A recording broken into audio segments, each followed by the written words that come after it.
Good morning, everybody. Welcome to the NFT Morning. Today is April 28th, and we have the chance to organize the sixth episode of the 100 Collector Morning. And today is a very, very, very special day because we don't have only 2 or 3 100 Collectors team members, but what is it? The full team? The full 100 collectors team? Yeah.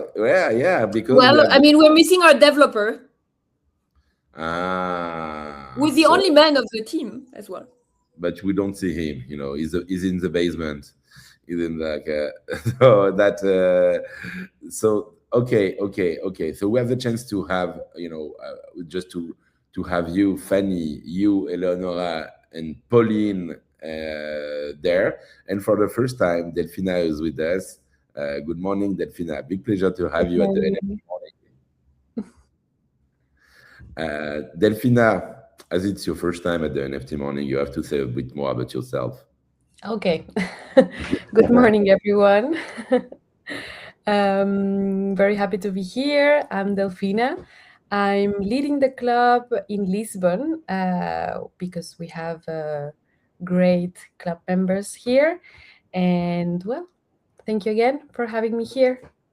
Yeah, thank you. And I have the chance sometime when I am in Lisbon to be part of these private visits organized by Delphina. It's amazing. You have the chance to visit institutions, foundations, galleries that make Portuguese art, contemporary art history, not only digital, but more broadly. Basically, this is part of my Portuguese art culture, actually, when I have the chance, to be in Lisbon. So I really recommend you, if you have the chance to be in Lisbon first, to join 100 Collectors, but more broadly, and this is also kind of related to the topic that we will tackle today. For any fair in the world, I think, your best steward is 100 Collector. If you want to know where to go, what to do, you have basically kind of a no-brainer program. And I see many people in the Telegram group sometimes they say, oh, I am in Basel, oh, I am in Dubai, oh, I am in this fair. What should I do? And basically, this is exactly the place to be and the place to go if you want to do it. Pauline, how things are going first, with 100 Collectors? So still busy from one event to the other one? We're still busy. Ele was in Hong Kong. Now we're going to be having like something really cool in Dubai because, as maybe you heard, like they are keeping Art Dubai. The situation here is going way better. So we are really hopeful that it will be a great event, and we have a partnership with Art Dubai for onboarding new collectors in collecting digital art. So this is pretty cool. And we are working hard on NFC, on Basel. So Ele just did like a wonderful agenda for Venice as well, because this is the Biennale next week starting. So yeah, like we are being busy. Okay, so actually, as you're introducing, few events like this, I think it's interesting because now we are crossing over crypto art / digital art through different event format, and yeah, I think it's interesting because event after event, the format has been changing, moving, from the earlies NFT shows to today. Maybe you can give us a bit more perspective about it. Yeah, I think like maybe just to quickly introduce the discussion of today, but I think it's mostly I mean, it's more brainstorm because there is no, very dedicated answers to it at the moment. But this is something that, I think inhabits everyone around this round table today.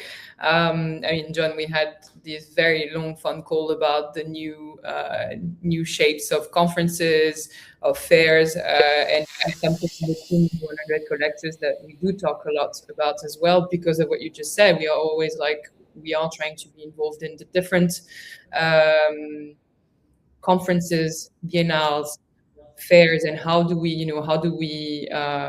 contextualize digital art in those different events for collectors and for a broader audience, right? So yeah, that's what we wanted to discuss today, is like, are those formats the right one? Are we reinventing those formats? Maybe there is no reinventing to do. I mean, it's all these questions that we want to ask ourselves, and I think we're all working on it. So we must all have some take, and I'm sure people listening can also participate. Okay, maybe we can have some, having some contextual information from Fanny. But before that, Eleonora, I just want you hot takes on this. Are we reinventing something, or we are just reproducing what have always? Yeah, we should. We should.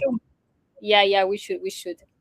Didn't make it too well until now, but it was. I think that we were all like experimenting with things and models. So every time I have a little bit of like negative feelings, there's also like people around me from the early space reminding me that instead of like taking it as a failure, we can take it as a like evolving situation, because really like we have been trying to basically, it's almost like when you have to when you have to make a decision, like pick, I don't know, like the major that you want to do in your life, you first have to exclude what doesn't work for you. And so it seems like we have been trying things, and We've been touching a now lot of. we Also, know better. so we've been touching a lot of not working stuff. Can you give some examples of Yes. failures? Which example? One of the biggest examples are the platforms, the marketplaces that have been creating pretty much after 2018, the first ones, and then from 2018 we saw like many marketplaces coming to light, and then now we have so few, because many of them have basically shut down with different kind of like input for a reflection, one of which is the replication maybe of all the models. It's actually many, like for instance, some didn't work because they were funded by huge like a VC money in the like in a moment when NFT market was very prosperous, and so the system that the platforms weren't able to give back to what these investors put in it, or they didn't work because again, like the model didn't really like it really replicated what was basically like already existing, and then we applied it to a new way of looking at producing and selling art, so it didn't work. And also like another thing that didn't work is what we are seeing now after the platforms have shut down, the fact that we are basically like losing the art, because then they're not when you like we are realizing very late that then when the art that you acquired or produce is lives on contracts that the platforms created for you, and then platforms are not taking care of those contracts anymore, or like paying for these decentralized archives anymore, it is a problem. And so we need to act on that as well. It's like different like failing points that are happening after, let's say, we could say like 10 years. It's a little less. It's really like 8 years for the platforms.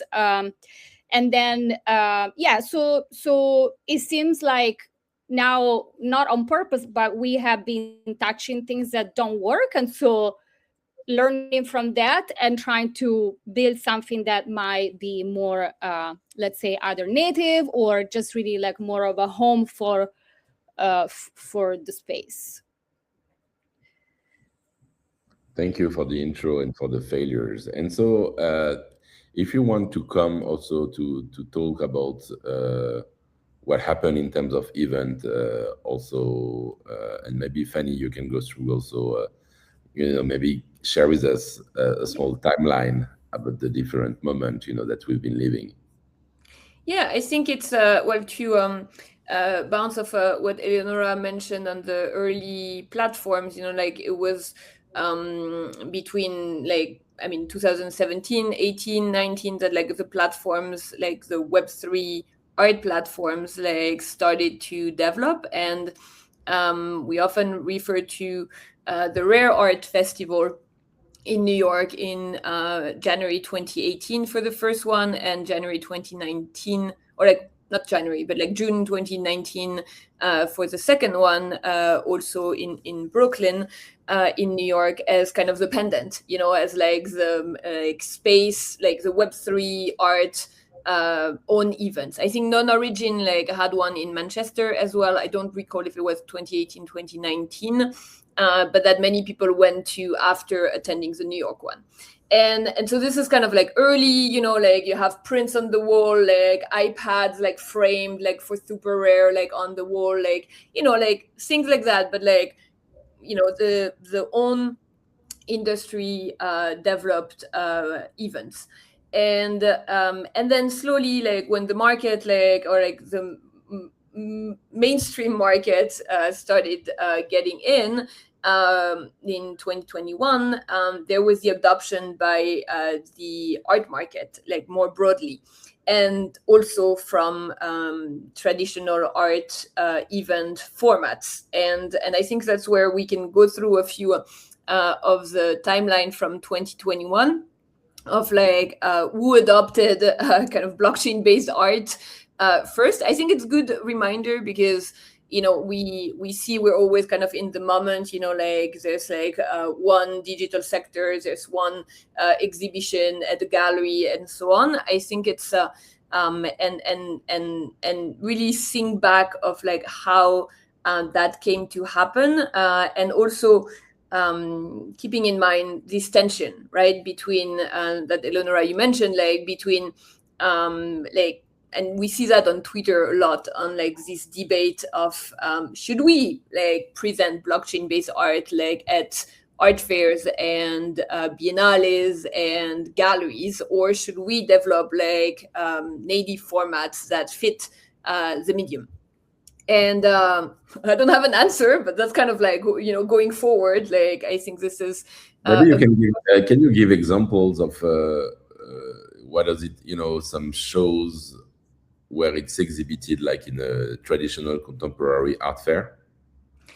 Yeah, so I mean, I think this, we can go back to like, I think it's a very old, I don't know if you can see my screen, but it's a very old presentation. I think we did that one in 2023. It's the latest, but it was kind of interesting to go back to see like who got in first, and surprisingly, actually, this is. I mean, not surprisingly, it's the art market, not the art world and the institutions like that got in first onto blockchain art, because they're like, oh, money to make. Let's get in. And but it's also normally auction houses sell art like what we call the secondary market, like they resell art that has already been sold. They don't sell directly from the artist to the collector. It's most of the time reselling something that a collector already acquired to another one. But 2021, big hype, NFTs, like high net worth individuals, like loving the hype around the world. The Beeple sale, there was the PAX sale, then like many other followed on it during that year. So that's kind of like the first ones to adopt like blockchain-based art from the traditional art market were really auction houses in 2021. and then we had like really museums dipping their toes like with like some of the weirdest experiments around blockchain art in museums. I mean, before that, like museums have adopted like cryptocurrencies and so on, but like in 2021 they were the Uffizi's had this like masterwork like kind of digitized as just a certificate of authenticity. The Heritage Museum had like an exhibition in around NFTs. I think Kevin de Bosch was part of this. La Collection had like this like postcards for the British Museum, etc. So it was kind of like interesting. It was kind of like all over the place. Like, what are you even doing? But interesting.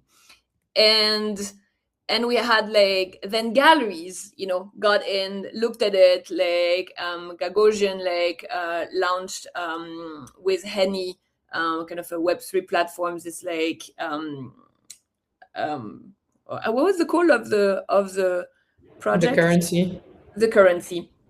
And Nagel Draxler actually had a crypto art booth at Art Basel in 2021, right? Like, I mean, let's just put that back in perspective. And a few other like galleries, like König Gallery, like did Misa art that later became Expanded Art. Pace had like this Pace Verso, etc. And then Tezos had a large booth at Art Basel in December 2021. So, you know, like when we like look at like you know, this is kind of where like I want to stop here in terms of just the beginning, because that's kind of also when the polemic started. Like, should the art market really adopt that? Because of all that I showed you, I mean, most auction houses closed their digital art departments. Pace closed Pace Verso, like their digital pendants. There are very, very few that actually stick with it, right? And this is kind of the part of the problem.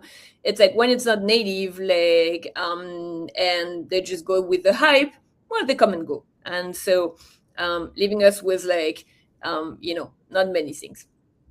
Yeah, but I think it's interesting because for me, I see at least two debates inside of the debate. One of them that is more on the culture, you know, let's say the traditional contemporary art world is, should we have a specific digital art section, sector, unity, sub-brand, whatever? Or at the end of the day, like a lot of people say, yeah, actually, like, you know, Christie's has been pretending when they closed their department, or when maybe Pace Gallery actually, you know, did. Yeah, you know, digital art is just art like everything else. So it would be part of our usual curations because it's business as usual.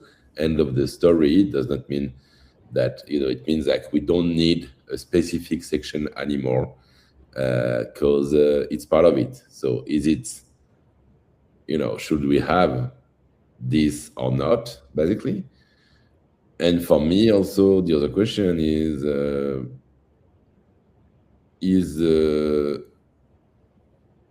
old world, you know, I saw that, you know, actually in the crypto world already, you know, because, you know, it was kind of kids playing with inventing monies until the banks came back last year and said, okay, kids, finish to play. Now it's time to let the adult, you know, take the money back. And is the same happening now with digital art? It's also the question. And so, yeah, I don't know who wants to do. Yeah, maybe. I'm just gonna do a small. Sorry, I'll let you speak, because if I like you have to cut me because I will like I can continue for a long time. But one thing that I will say, and I will ask you a question back, John, on your question, is that yes, like they said, like very nice press release, right, by auction houses I will not name, like we made it, like digital art is now mainstream, like it's part of contemporary art sale. How many blockchain based art pieces have you seen sold since that happened? 0. Yeah, probably. I mean, close to that. Like, I would not put my hand on fire to say that, but it's like, so it's a little easy, right? Like, it's like we've made it, but like, did we really, or is it just like us, like, like manifesting? No, no, but we know that, we know that it's not profitable for them. At the end of the day, for example, Christie's is an example. They've been investing a lot, hiring a full digital art team with I don't know how many they were, but I had the feeling that there were like a dozen of people in their digital art team working on auctions and trying to develop, spotting the artist. And so, yeah, it's let's say an investment. Investing a few millions per year into something, and you realize that you're generating barely, maybe you barely break even or not. So you say, like any company just cutting the loss. Yes, Pauline, please. No, I think like we have to look at it as a broader perspective where the art market is, I think, stressing out of having less and less collectors, and because of the whole situation of the world is harder and harder, is shrinking, and all the key players are looking into where is the next generation of collectors. And what they understand is that, of course, the next generation is fully native digital, and they are seeing digital art as maybe the marketing endpoint to bring those new collectors in. And so that's why they are trying, but we are not there yet, right? Because you don't start collecting. I mean, you do start collecting from one day to another, but it's not as simple, right? Like there is a lot of things that needs to be done for onboarding a way bigger amount of young collectors into collecting art. I wouldn't even say digital art. So Art Basel, the art fairs, the platforms, they are trying to tap in this, and they are trying to use digital art as a marketing tool to start collecting. And after you can think like, I think they're right. I mean, I would be inside those entities. I would try to do the same. But then it's not as fast as what we believe it would be, right? And because collecting art takes a long time to start, like not even buying your first piece, but like really starting to make it an habit, because collecting is also an habit. Like it's good to collect one thing, but then you need to keep going. And I think, well, that's what we do with the club, what we are building to help people to have an habit of collecting as well. But this is what they are doing. And should we put this into question? I don't know. I think like somehow the more the merrier. And in the end, they are looking into, I mean, most of those players that we just mentioned, they are looking into like the people actually leading the space, no? I think it's also like, and just one comment on that is that it was an adoption that was out of order. And the fact that auction houses came in first, and that like there were more auction houses in 2021 selling blockchain based art and NFTs than galleries was a problem. And no surprise that like then when the hype like cools down, like then they're like closure and like restructuring. And because it takes time, as you said, Pauline, but also it was kind of out of order to have secondary sales before primary sales. Yeah, the damage that the auction houses created to the, I mean, we call it digital art space, but I'd say like the blockchain art space is not repairable. It's just because what fun is like the order on how things happen, which to me it made sense that auction houses came first, because digital art was primarily sold through auction like a method. So it was actually like it clicked to everyone that it will be the auction houses say, oh, you're already doing auctions, so it's like you're gonna do it as well. Like the audience was already ready to act through this. But I think that nobody talks enough about the fact that they burned the market of almost all the artists that they touched, because by like like what Pauline was talking about is more like creating a structure around it. So you need like education, you need time, you need galleries and art fairs. They're already different from auction houses, but like coming and pushing artists that were selling for a certain amount of money and pushing them to like a double or triple of price that would have in their regular market, and then like leaving them like that, basically burned. There is a list of artists that got burned forever because they could never reach the same price that they reached because of the brand of Christie's and Sotheby's doing primary market, or completely disappearing because they don't want to lower the prices that they reach through them. So like after auction houses, there was a desert, complete Are you desert, which is like are you sure about it? For me, I always had, I don't know, first, whatever we say, yeah, the first big sales was the Beeple one with Christie's. So this famous 69 million. So for the 5,000 days of Beeple, I mean, sometimes actually there are a lot of jokes on Twitter, for crypto bros, because crypto bros, they love to clash NFTs and to FUD NFTs. So they start with this kind of thread. A guy bought this piece for 70 million and now it was $10, whatever, something like this. And actually, it's not true. I think, to be honest, it's our market. And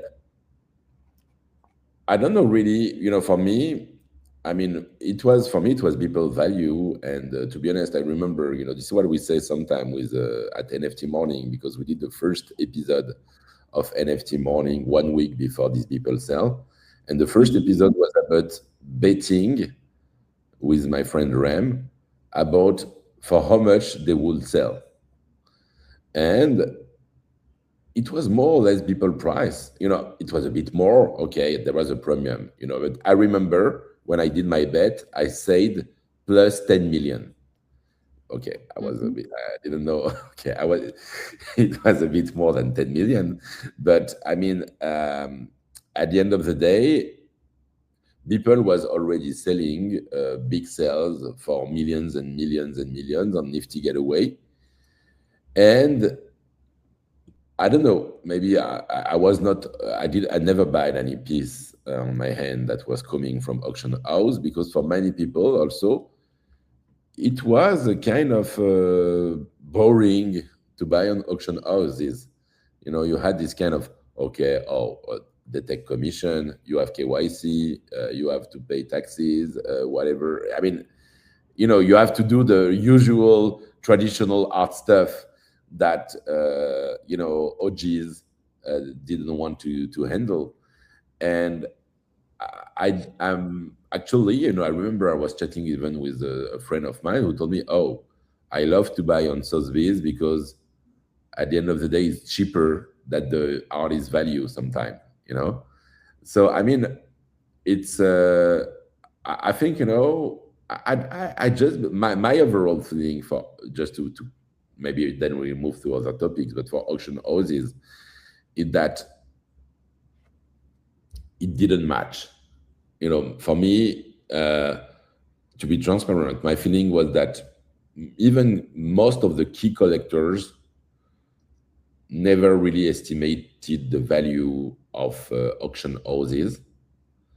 And auction houses, so it's like big business. For me, it's always, what I call the digital transformation effect that happen in any sector. When you have a big business, you're generating billions, and you need to open a new department that is something emerging. If it's not generating cash fast, you just close it. But it's the same for every industry, because you are too big. Us,